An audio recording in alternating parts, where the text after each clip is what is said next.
Hello students, देखिए अपन ratio proportion वाला chapter कर रहे हैं। ठीक है, इसमें क्या है, दो क्वेश्चन और करते हैं अपन। देखो आपको पहला क्वेश्चन क्या बोल रहा है, ए बी के घन के व्युत्क्रमानुपाती हैं। ए बी के घन के व्युत्क्रमानुपाती हैं, तो बी के घन के व्युत्क्रमानुपाती हो गया।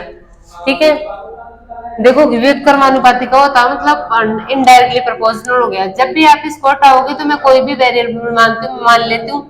माना कि क्या मान लिया, इसको हटाया, इस चिन्ह को हटाऊंगी तो के मान लिया इक्वल टू बी क्यूब हो जाएगा। ठीक है, इसके बाद में आपको दे रखा है यदि ए बराबर 3 हो और बी बराबर 2 हो।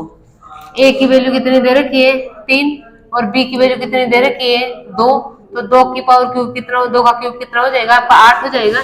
तो यहाँ से आपके पास के की वैल्यू कितनी आ जाएगी 24 आ जाएगी। ठीक है, यहाँ से अपन के की वैल्यू फाइंड आउट कर लिए। इसके बाद में इसने बोला है अगर a बराबर 8/9 हो तो b का मान ज्ञात कीजिए। अब इसने दूसरी कंडीशन दे दी कि a का मान कितना है 8/9 है।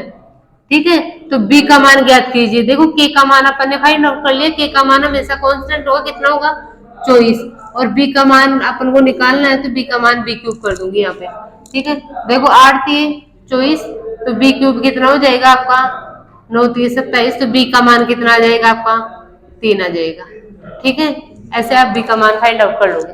ऐसे देखो आपका सेकंड क्वेश्चन है, a b का समानुपाती, a है वो b के तो समानुपाती है तथा c के व्युत्क्रमानुपाती है, तथा c के व्युत्क्रमानुपाती है। ठीक है, जब तो इसमें भी आप इस चिन्ह को हटाओगे तो क्या मानोगे, मैंने मान लिया कि किसी वेरिएबल k के बराबर है और ये आ जाएगा। इसके बाद में इसने क्या बोला है, यदि a का मान 10 तथा b तथा c का मान 5 और 6 है, b का मान 5 दे रखा है और c का मान 6 दे रखा है। देखो इसको सोल्व करोगे तो आपके पास में k का मान कितना आ जाएगा 12 आ जाएगा। ठीक है, दूसरी कंडीशन इसने क्या दे दी, यदि b तथा c का मान क्रम से 40 और 60 हो तो a का मान ज्ञात करो।